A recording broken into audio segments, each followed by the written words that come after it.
Lights, camera, action. Greetings and salutations, boys and girls. Max here for Mellow Media. Welcome to another mixing and mastering tutorial.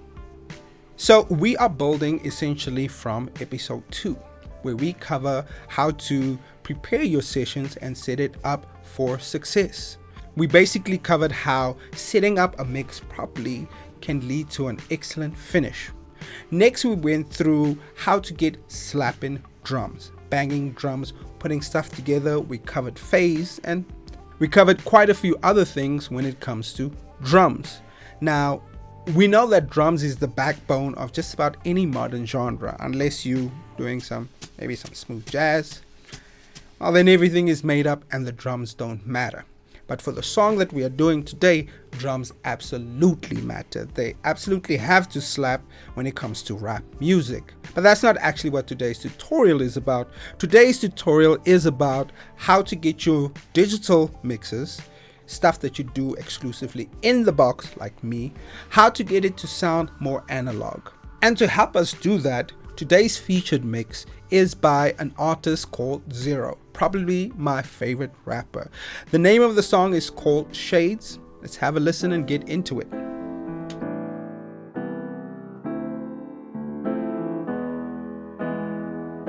Lost in the shade. All my life I was told I should make money. No one ever really said what it takes from me. Never thought I should weigh what'll wait for me. How my peace in a way went away from me. All I see is what I'm aiming to make. Got the picture but the frame isn't great. When you book work but the payment is late. And the pain of the stakes when you made a mistake. Are your close friends when it's changing the snakes? And your loved ones throwing shade in your face. How you get judged by the shade of your race. Then you pick dates by the weight on the waist. Waiting to waste cause you're raised in a race that's been raising the rates of the rage you relay.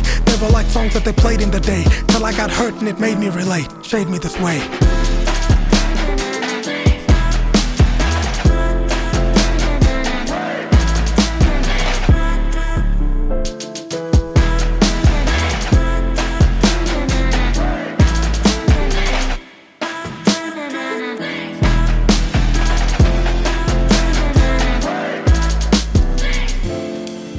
Life is love, getting lost in the shade. I'm just trying to live a dick. Alright, so that was Zero, dope MC. If you like the song, don't hesitate to go and check him out. Give him some fire emojis, you know how we feel about that. And tell him the boy Max sent you. Right, on to today's lesson. Just a second before we continue editing Max here. Now the next segment goes on for a bit longer than I expected, and if you want to watch all of it, I appreciate you. But if you just want to skip to the lesson, you can go to this timestamp over here, and I'll see you on the other side. Long ago, long ago, before Wi-Fi, even before Google existed, before the SMS, before Nokia brick cell phones, yeah, that long, recording was a lot more difficult than it is today. You couldn't just put your mic into your interface and start recording and then you have a song that you upload to SoundCloud or to Instagram or to whatever. Nope, was not that easy. You couldn't just record your podcast or your song in your lounge or your bedroom. Now you needed a dedicated studio. And when you were recording, you didn't have an interface, you had a tape machine, and that required tape.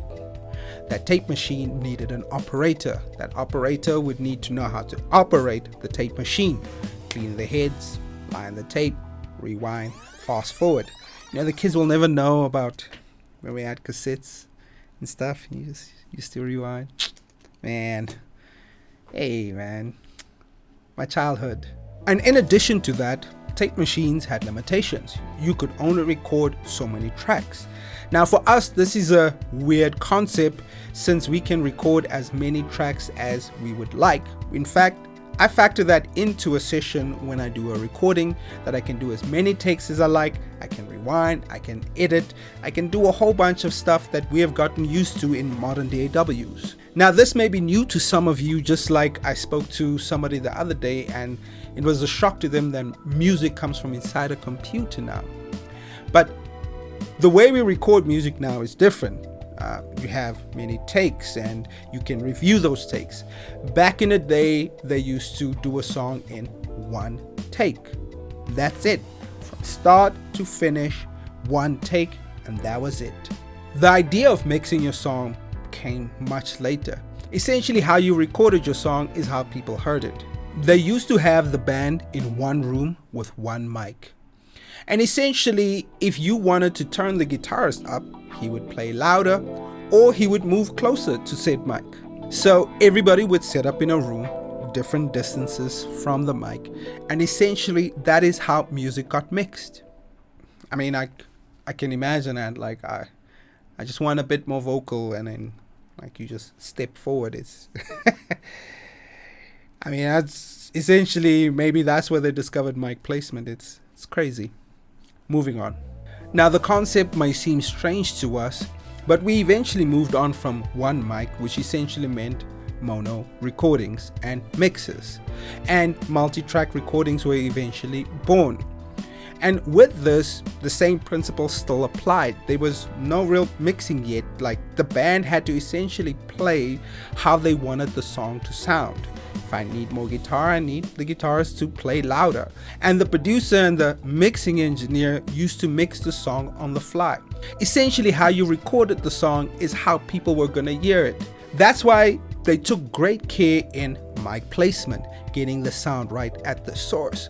Stuff that we take for granted today because, let's fix it in post. Now, it wasn't until much later in the 70s when large format consoles became a standard that the idea of mixing your songs really came about. And when I say mixing it, I mean like on a separate day and sometimes by a separate engineer.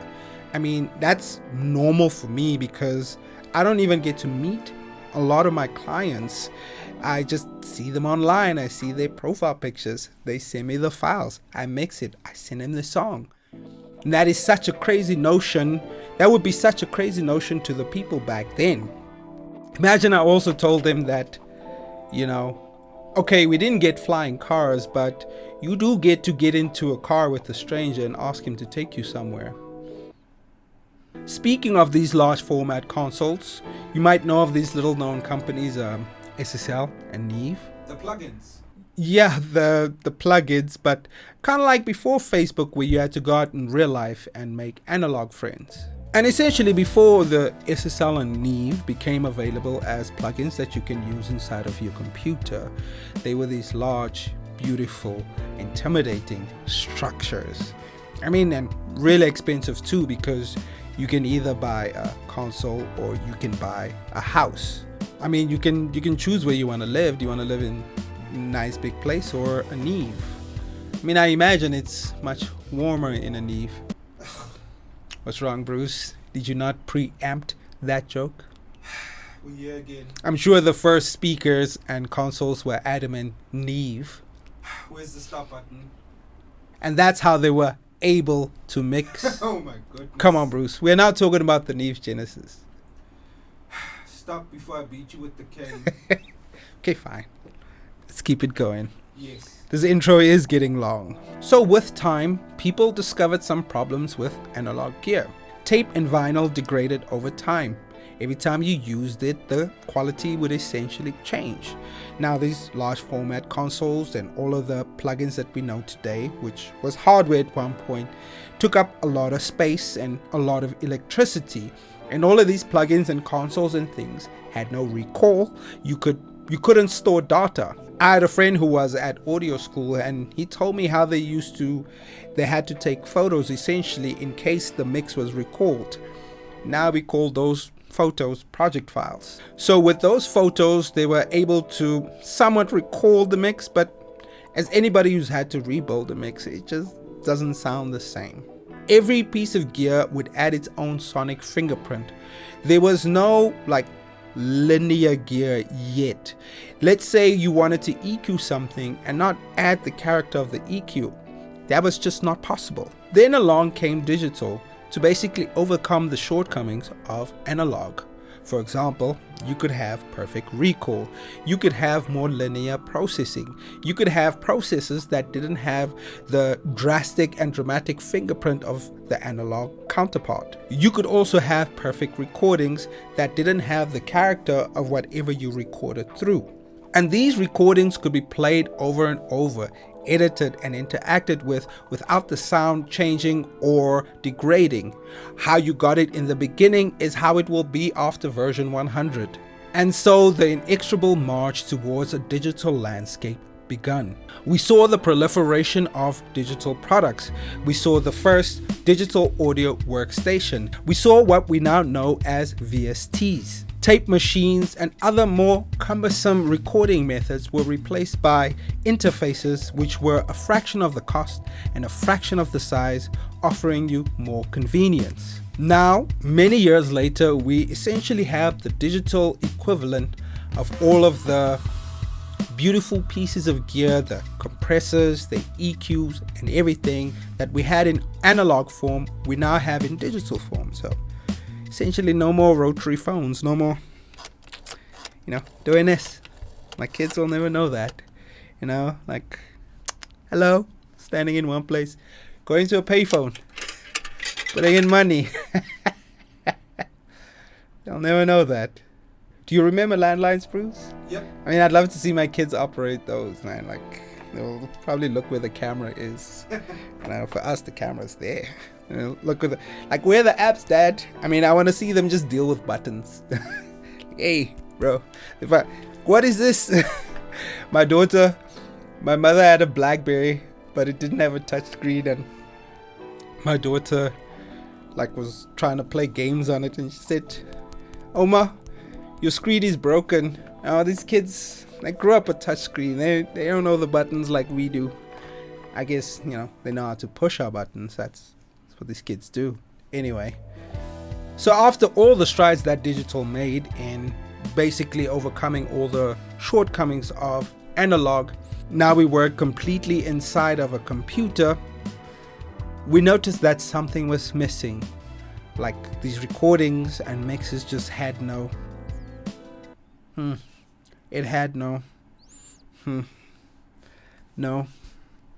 none of that. All the warmth and character and attitude that we had become accustomed to was decidedly missing. Where's the sauce? Where's the spices? This is analogous to playing drums versus programmed drums.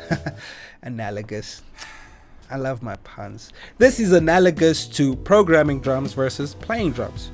When you program drums, the kick lands on the beat every single time and at the same volume. These drums are perfect and quite decidedly boring compared to the analog version of a human playing the drums. And what makes drums being played special is that the drummer does not hit the drum at the same volume every time, and he does not land perfectly on the beat.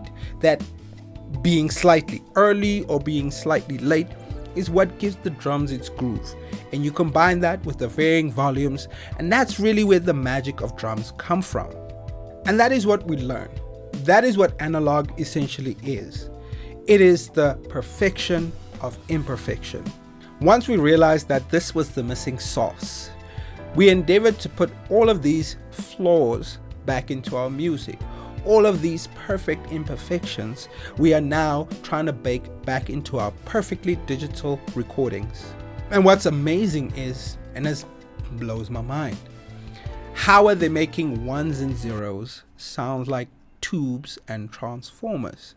I mean, the gear has now become so good that you get prominent engineers who basically stake their whole career on their sound, now mixed completely in the box. That's how good the plugins have become, which is what I do, but I'm not Andrew Ship, or Serbian Engineer, so did I say Serbian Engineer? I care though. Thanks, Bruce.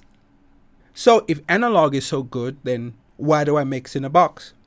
Well, I chose to buy a house instead of a Neve. At least that's how I console myself. Stop. And that brings us to today's episode. How to make stuff sound analog in the box. How to take your digital ones and zeros, perfect recording, and make it have more sauce, more attitude, more grit, more... Now we are going to explore a number of ways to get your perfect digital recording to sound more like an analog masterpiece. We are going to go from the most basic concept to more complex concepts and possibly a more controversial concept. So this is where we're going to start, level 1. So the first level is, if you want your song to sound like it was mixed on a specific console, you are inundated with options. You have SSL, you have Neve, you have API, you have Focusrite. All of these options are available to you right inside the box. It is like Tinder but for VSTs. Instead of swiping right, you just click left. The most legendary console of all of these is the 4000E. So what I'm going to do here is create a number of tracks and demonstrate. So let's just select a nebulous number of tracks, and kind of like a lot of the recordings I get, it's audio 1, audio 2 up until audio infinity. So I'm just going to select all of these tracks, and then I'm going to type in 4000 and load it. Taking a little bit, but there we go. Now I'm going to bring my mixer over here just so you guys can see, but I just loaded all of these 4000Es. Let's take the mixer back. So what then happens is, much like an analog console, back then they used to put each track on a different channel on the console, and that is what we are doing. When you put the 4000E emulation on every channel and every track in your session, you are essentially emulating what it would sound like if you mixed on this legendary console. And so you might ask, Max, why don't I just use the faders and the console or the mixer that comes with Cubase? And the simple answer is harmonics. Let's demonstrate. So when I open up my good friend Plugin Doctor and I have the 4000E ready, this is what we will see. But if you go to the other tab, the harmonics analysis, you will see these guys. So the basic concept of Plugin Doctor is that it generates a tone at 1000 Hertz. And what you will have is some overtones or harmonics. And these are the harmonics associated with that 1000 Hertz test tone. That means if you put this channel strip on every channel gets the harmonics, the source, the grit, that imperfectness that is perfect. And the difference between, let's say, this analog EQ and a digital EQ, let us demonstrate.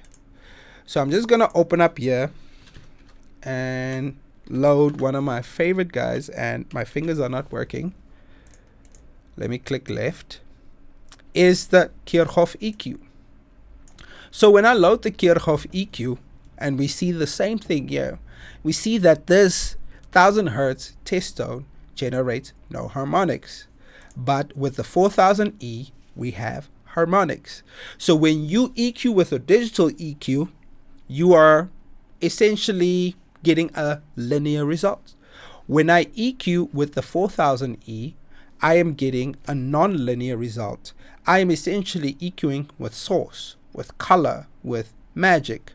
And what you'll learn is that every module or component of the SSL carries a bit of color with it. So if we had to switch off the compressor, you see a harmonic disappear. Let's switch it back on. If we had to switch off the EQ, a harmonic disappears. And let's switch that back on. When I crank the input, the harmonics get more intense. This is just like adding more sauce, adding more sprinkles. That is what you are essentially doing. The Brainworks version of the 4000E also has this cool THD button, which just really cranks up all of that sauce even more. So as I demonstrated, and let us load Sculpt. Right. So this is essentially what a digital compressor will also look like. When I engage the compressor, a digital compressor, there's the harmonic or the test tone. And what you're essentially seeing there is, I would assume, aliasing. Oh, went to the wrong place. But we will talk about aliasing a bit more later. So that is the difference between having a digital mixer or a digital channel strip versus this magnificent beast of a channel strip over here, the 4000E. So when you put that on all your tracks, and let's just simulate that. What we're going to do is we're going to take the drums and we are going to copy them Okay, they still copy it, copy and paste. And then take these guys, copy and paste. And we have the 4000E on it. So we're just gonna, whatever I'm adding in source, I'm just gonna take back down so that hopefully there is a level match. Let us solo that. And what we're gonna do is we're just gonna switch it on and switch it off and hear what magic we get.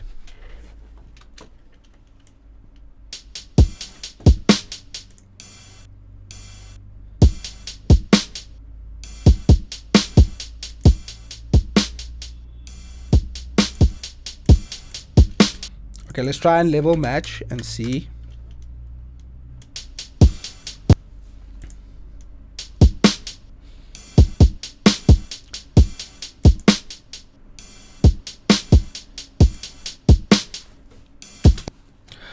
Okay, we weren't able to successfully level match, but as we know, louder is better, so it improves the sound.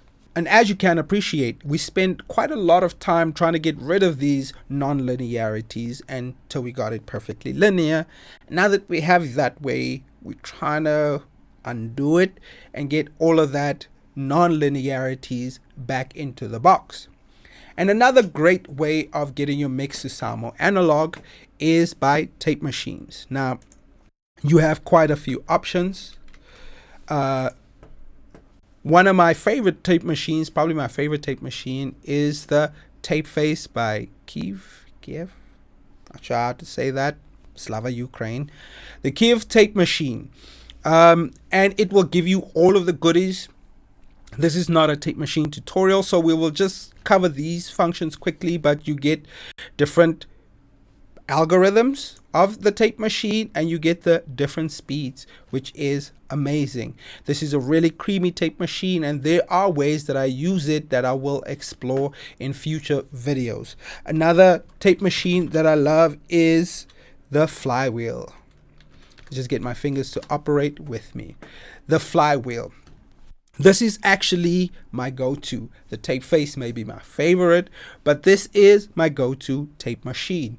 I put it on everything like everybody on Auto-Tune. I already said that. Can I say that again, Bruce? No? Nope. Okay, cool. Doesn't matter. It's my show. So I literally put this on everything, and I have it on every bus. More specifically, I have it on my vocal bus, my drum bus, my bass bus. Anywhere where a group forms, I put this. So I like to have the SSL on every channel, like my kick channel, my snare channel, and I like to have the tape machine on every bus. My snare bus, my vocal bus, backing vocal bus, bass bus, and so on. And we will explore in a minute how I set these up, the order in which I set it up. And last but not least, and this is also like a lot of special sauce, the last thing I like to set up on my channels is Neve. Now, okay, it didn't pop up in the right place, so I'm just gonna click it and make it look dramatic. The last thing I like to set up on my channels is Neve. There it pops up. And I really love the creamy and saucy sound of Neve. So my style is essentially predicated on building a hybrid console, a console of SSL tape machines. Well, they're not part of a console, or should I rather say SSL and Neve. I tend to use this channel strip because it sounds amazing, and we'll explore it in depth later. And another emulation from Noise Ash. They have a preamp that I also use that sounds amazing. They have the 1073 preamp emulation. They have the 80 series stuff, as you see here. These are amazing for getting that Neve color and creaminess that is highly coveted. So what I'm going to do next is I'm just going to delete some of these and then leave some of it on at the same time. And we are just going to listen, like without them doing anything. We are just going to listen to what the drums have essentially become. Let's take some of that away. And yeah, that should be on 0. And then we're just gonna play these drums and then A/B these three processes. Remember, there's nothing going on. And just hear what they add.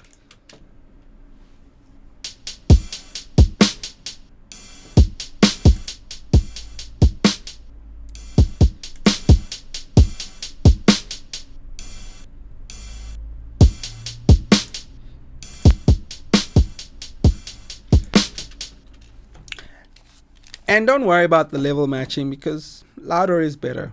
Remember that. Always remember that. Right, so we are going to delete these tracks over here. Boom. And we are actually going to get into how I use these guys in concert with each other. So, speaking of building a hybrid console, I have found that there is nothing for a 4000E on a kick or your bottom end in general. So on every bass or kick, I have this guy by default, and I boost in some lows and I boost in some of the things that I feel that the kick needs. In this regard, I felt that it just needed a bit of sub energy and it was already punchy. Right, and then what I do is I send that to the kick bus. And on the kick bus, I have this flywheel here to give me some source, and I have this Neve channel strip to add some more source, well, preamp. So you're about to see a pattern emerge in that when we go to my snare, I have the 4000G. Like I said, I built a hybrid console, so it's more whatever suits the sound. And for me, I prefer the 4000G emulation on everything else. 4000E on kick and bass, and 4000G on everything else like snares, vocals, pianos, and so on.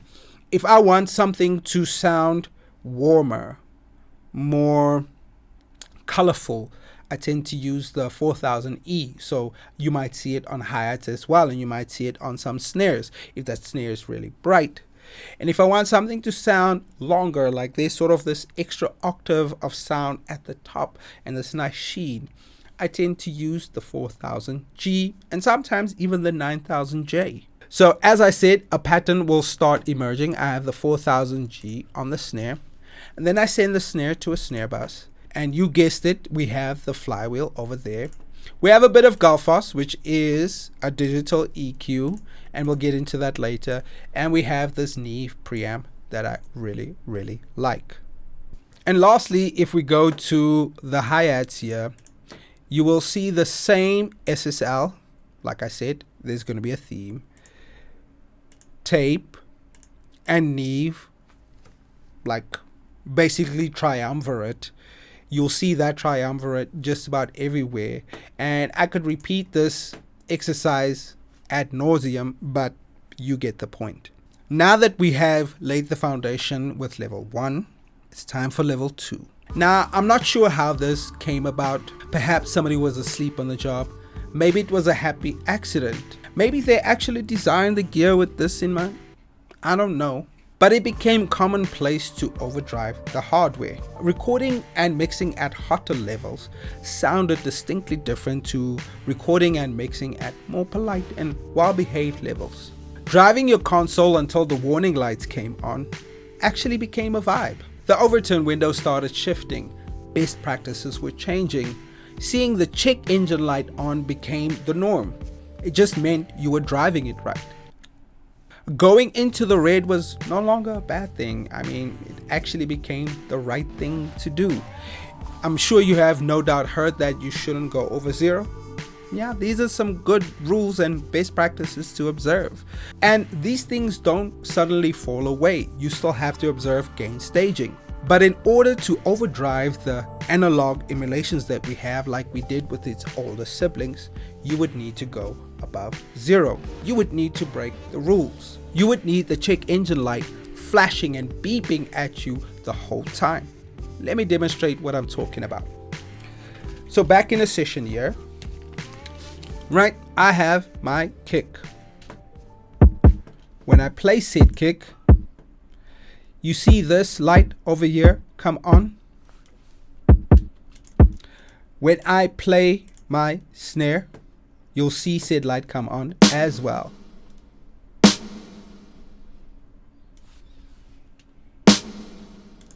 I saw a YouTube comment that said, if your lights aren't flickering, your tracks are still bickering. I hope I'm quoting you right. And so to fully demonstrate what we are doing here is the best plugin to load for this is the Lindell 80, because it has, the plugin is built with this in mind. So when I load the plugin and we go through the menus, we see this over here, soft clipping. You see hard clipping, soft clipping, and off. So when you overdrive the console, when you overdrive the tape, when you overdrive the preamp, what you are getting is soft clipping. These console emulations are designed to be overdriven. Part of the marketing buzz behind the CLA Mix Hub is that you could overdrive it. And this is no different to the other emulations that I showed you. These tape and console emulations have that part of the analog legacy built into them. These console emulations were designed with this in mind. I didn't mean to rhyme, but it worked out anyway. So don't be afraid to drive these emulations and get some soft clipping now. Now, soft clipping is a big topic and something we will explore in detail. But when you are soft clipping the drums and other things, a number of things happen. One, it is free compression. What you are essentially doing is you are shaving off a bit of the transient. You are shortening the transient a little, and it has compression-like properties. Two, it is free EQ. Saturation in general is free EQ. When you put a console emulation on something, you are getting the color of that thing, and that is essentially free EQ. So with soft clipping, you're getting free compression and free EQ. I think it's best if we demonstrate and talk less. So we are going to create a track here for the snare. Gonna make it mono. Okay, the track isn't there, it's here. Let me put the snare down, flip it and invert it. Down yet. All right, so then we're going to put the Lindell 80 on it, which is a great console with that in mind. I'm going to take off the compression. I'm going to take off all of these things. Sorry, let me just bring it across to the screen like this. And then let's take it down a bit. Right? And we're going to overdrive it and go over 0 and then see what we get essentially. Let me put on my trusty headphones and let's see what we're getting. Right, we are going 3 over 0. Let me just load the mixer here. This is this audio 1. You will see we are going 3 decibels over 0. And just so that we have a control as to what is happening, I'm going to create another audio track here. I'm going to say clean snare. Let's take the cap off. Clan snare. Ooh. spicy videos you make here, Max. Clan snare. Clean snare. There we go. And then I'm gonna say soft clip snare. Who, Max? You wanna get us cancelled, bro? You wanna get us cancelled? Just relax. Okay, so we're gonna make clean snare. And what we're going to do is we're going to have this clean snare have an output of -6 roughly. And we're going to have the soft clip snare have the same output. And we're going to see what we're getting at the different outputs. So let's play this and let's see what the mixer is doing. The mixer is saying,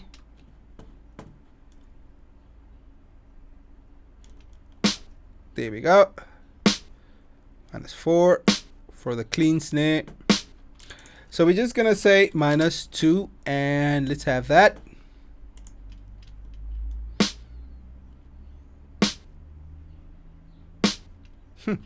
The producer decided to be fancy, bro, and make the snare different volumes.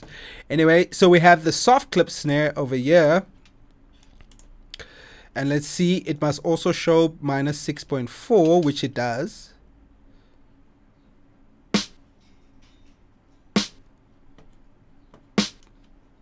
But more importantly, I want us to observe the sonic differences. What are we getting from each snare?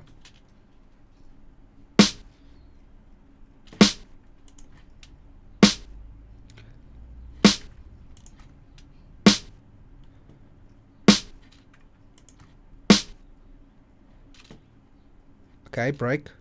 There we go.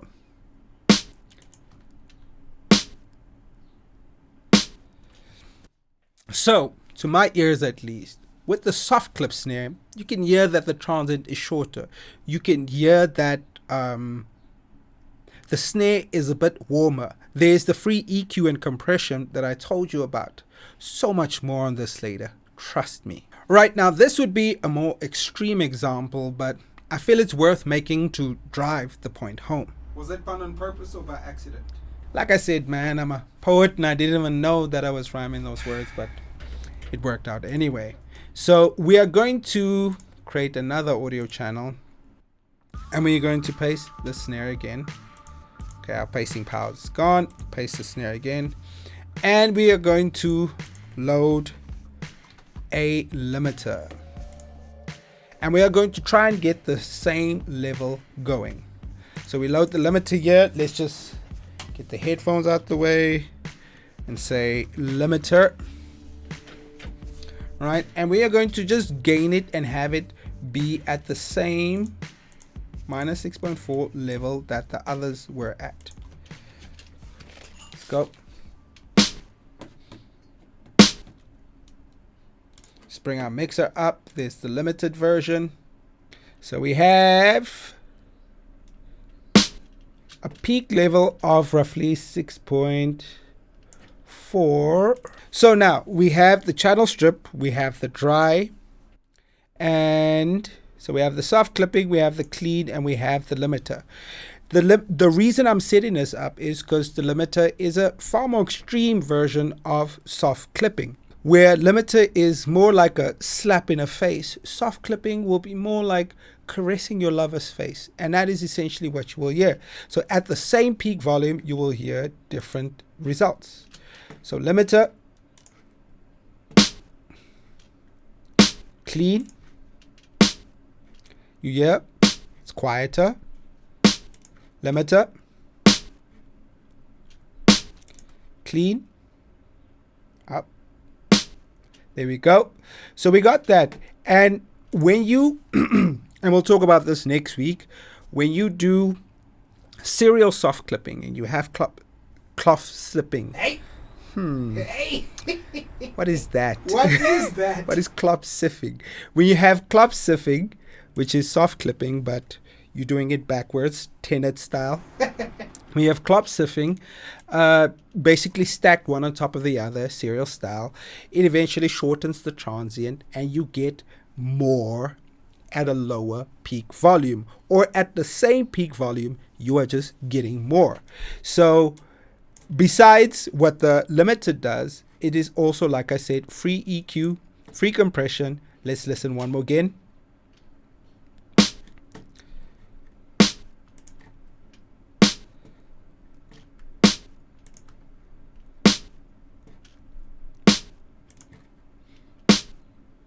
All right, so I think that's enough of the examples.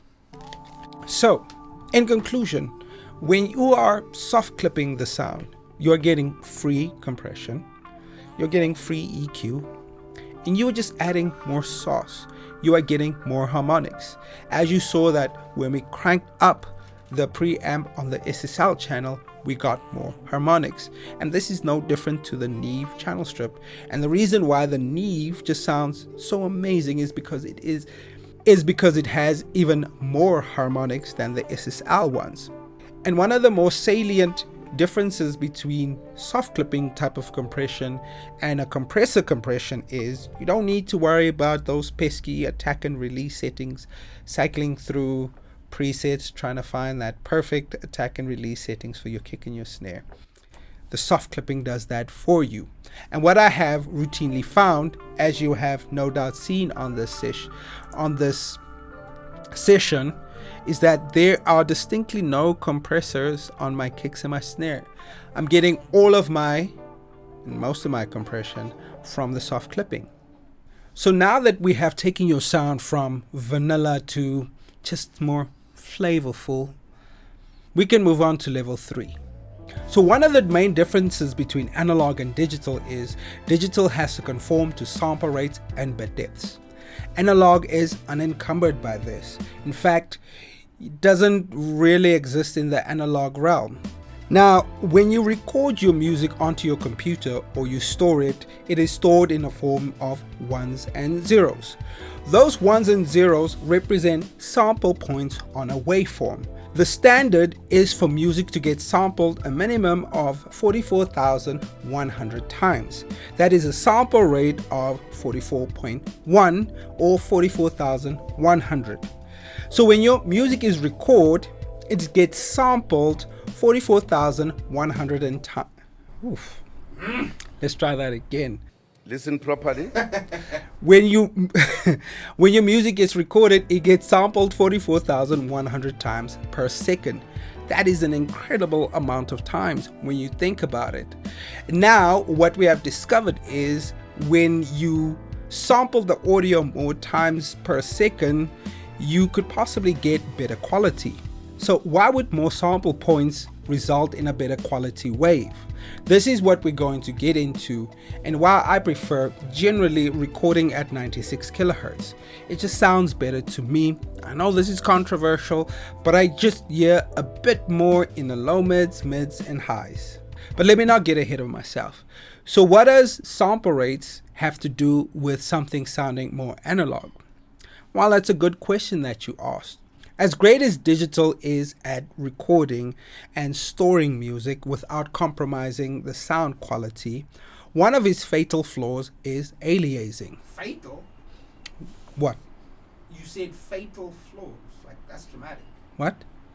I mean, like, aliasing is not fatal, though. I mean, like, I die a little inside every time aliasing happens, and, you know, especially when I can hear it. But okay, so maybe the word fatal is a bit hyperbolic, so let's say flaw. Okay, so a flaw of digital music is aliasing. It's bitter. Delving deep into the Nyquist theorem is beyond the scope of this tutorial, but let's do this for those that haven't heard about this concept before. So right, human hearing is 20/20. That means we can hear sound as low as 20 hertz and we can perceive sound up to 20,000 hertz. Everything that we understand and enjoy about music has been centered around this idea and understanding. What the Nyquist theorem basically states that in a digital system, for something to be accurately captured and represented, you need at least 2 sample points per frequency. The human ear can hear up to 20,000 hertz. So in order to represent 20,000 hertz accurately, we need 40,000 samples. 44,100 samples will capture up to 22,050.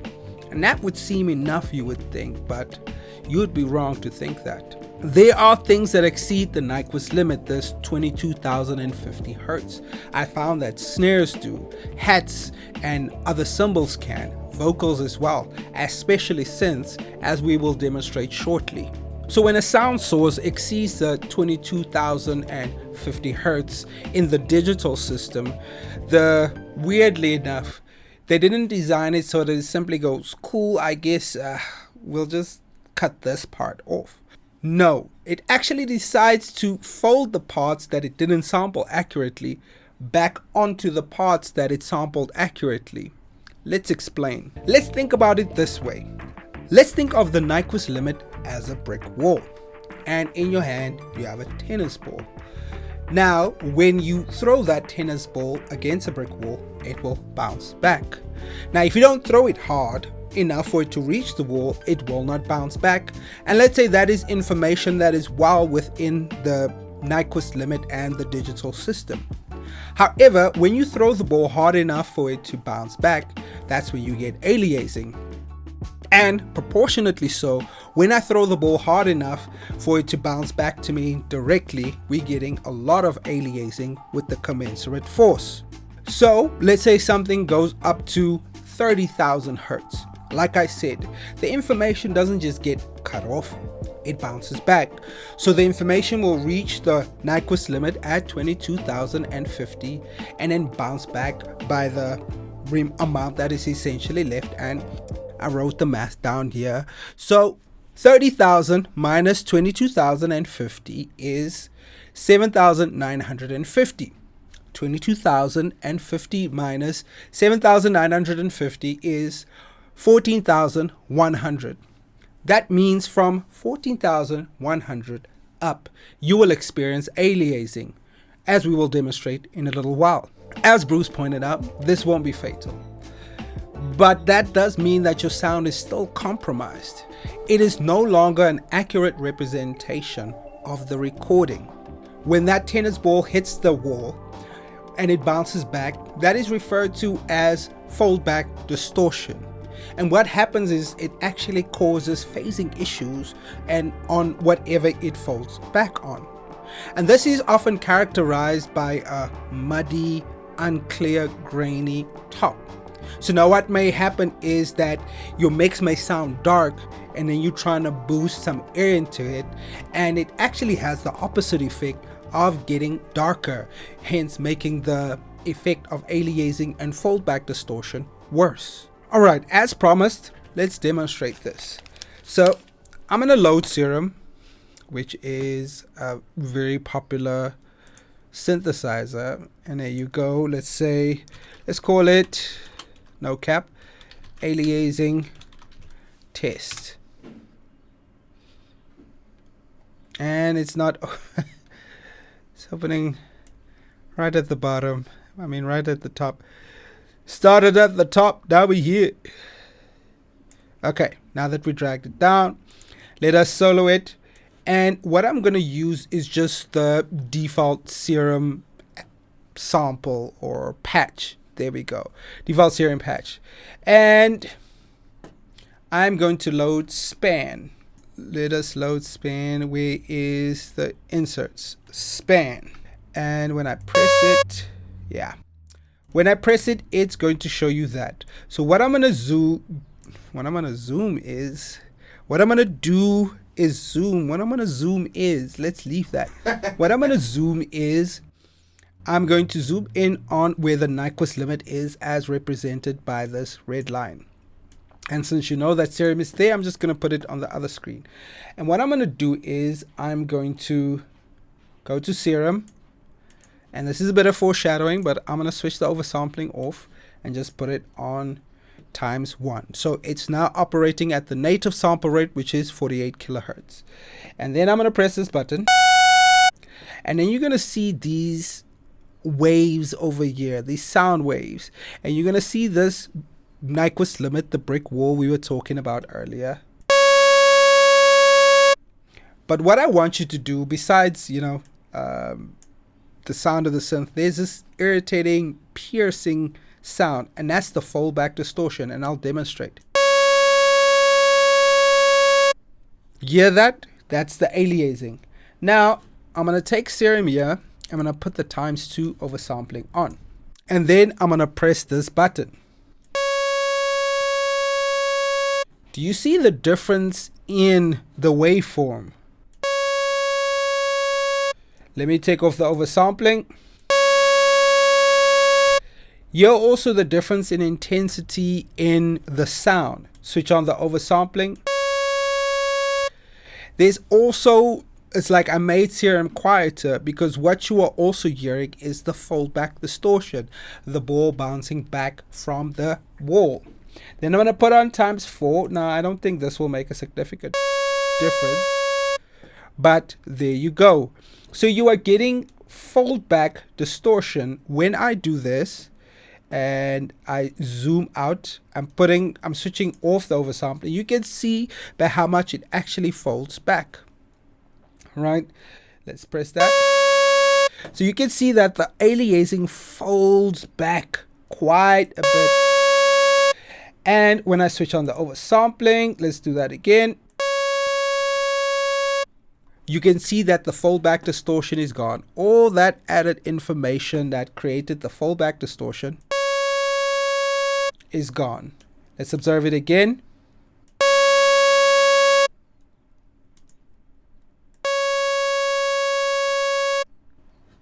It's like magic. Okay, so now we have raised an interesting question.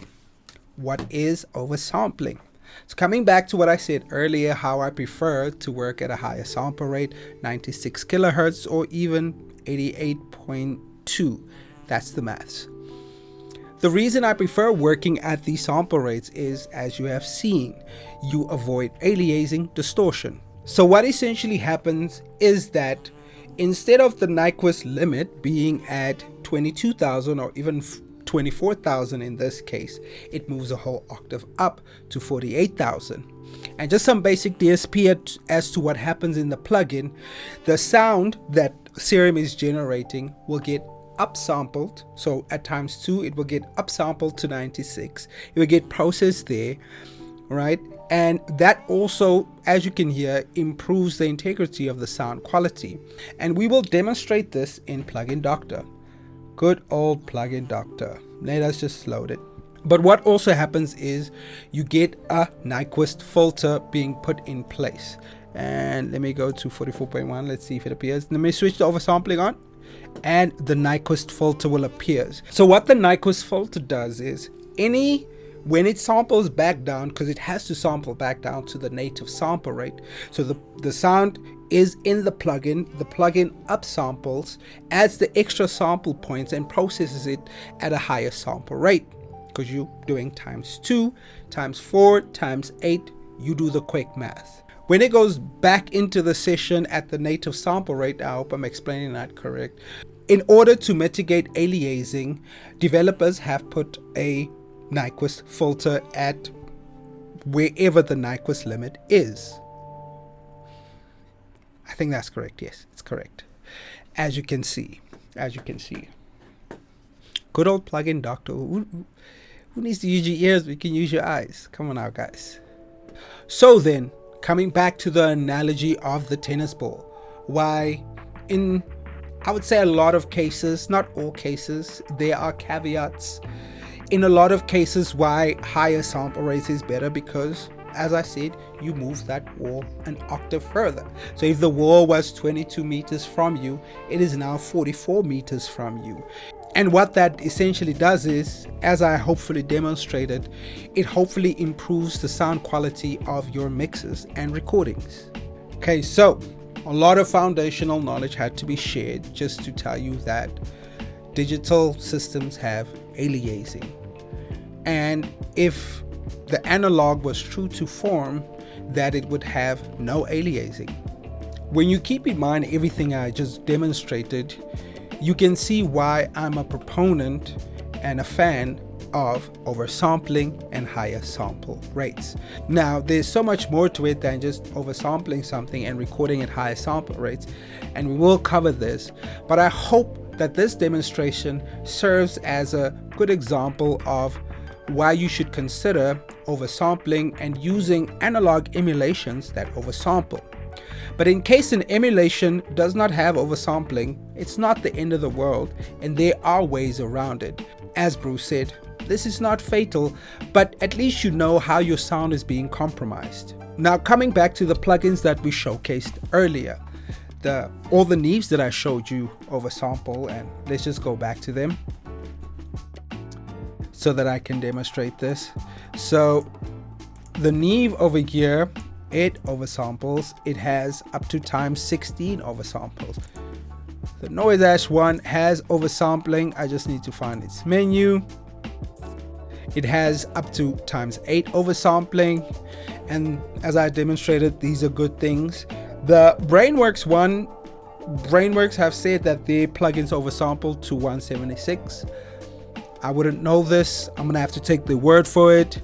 What I will tell you is it sounds good. All of their plugins just sound good.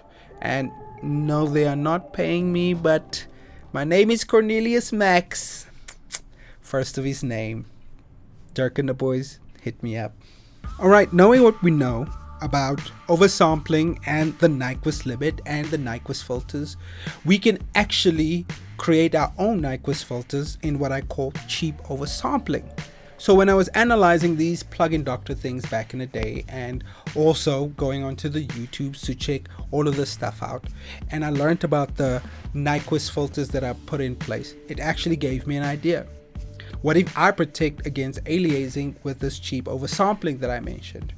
And so what you can do, the same way you high pass something, making room for the kick or the bass at the bottom, you can low pass, making room for stuff like the snares, hi-hats, and vocals. And the stuff that you would generally low pass is the stuff that has no real chance of reaching Nyquist.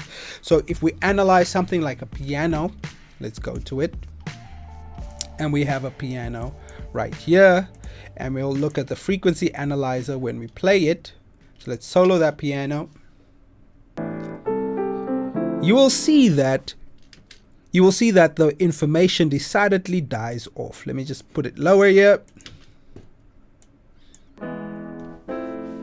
So as you can see, the dominant information is around the low mids, and it just tapers off.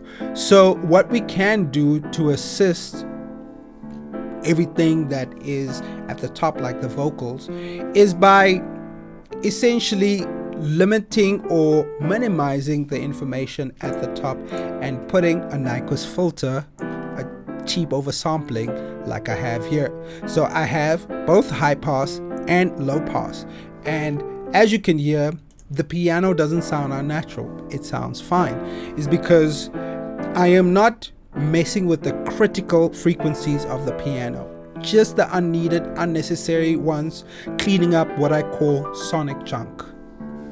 So up until I learned this, I didn't know that Nyquist and aliasing was chowing me the whole time. But then I started doing this, you know, you just get that smooth top end, that smooth, clean top end, because you have less things and fewer things, whatever the English is there, competing at the top.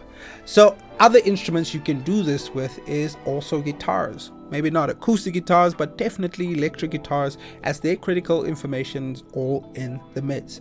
I encourage you to look at the spectral analyzers that come standard with DAWs these days and see where you can essentially protect against Nyquist and just high pass to remove unneeded sonic junk from instruments. So I'll close with this. Now, I said that there are caveats to mixing at high sample rates and even oversampling, and this is well documented, that with higher sample rates and oversampling comes higher CPU usage. And that's the main reason I don't mix at 96. So as you can see, this session is at 48 and 24-bit, which is quite standard. And the reason being, if we look at my CPU meter here at the bottom, it is about, I don't know what that is. It's not quick maths, but it's right up there. I'm using quite a bit of it, and that's at 48. So when I'm mixing at 96, I'm essentially halving my resources. But what I found was, and this is pretty awesome, that you don't use as much CPU when you oversampling at 48 as you would when you are mixing at 96.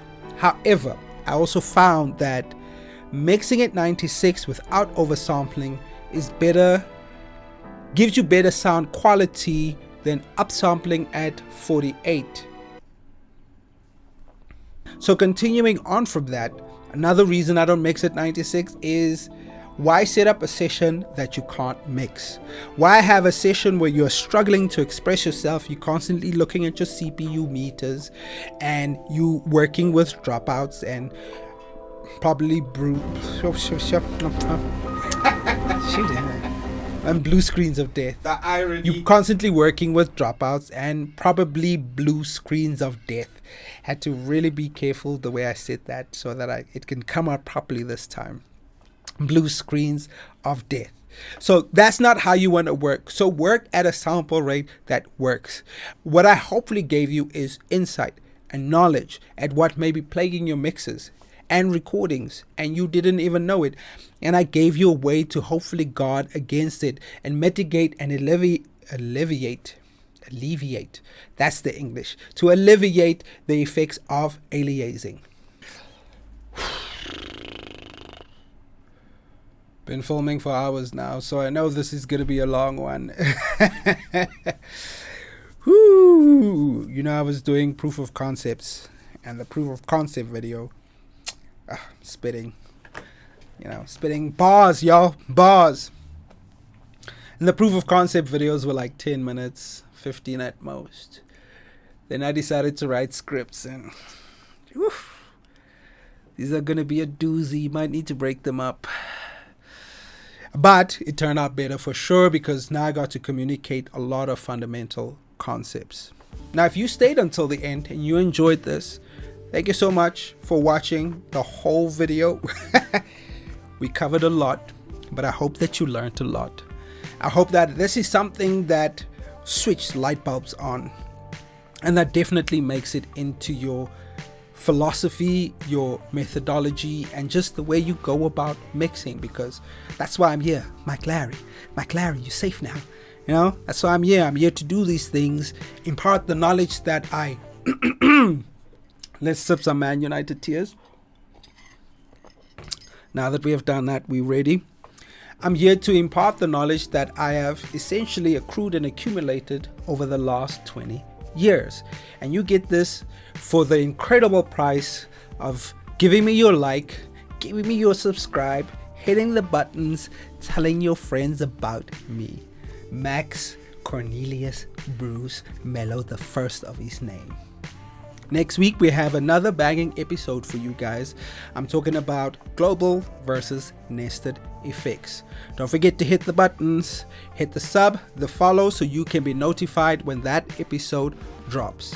As always, love what you do and do what you love. Peace. Damn, that was a marathon. Yes, it was. Oh my Lord. Woo. Goodness, let's go gym. Yeah, Let's go gym. let's do it. This looks cinematic. Let's go gym. Bruh. Banking. Cut. Let's go gym.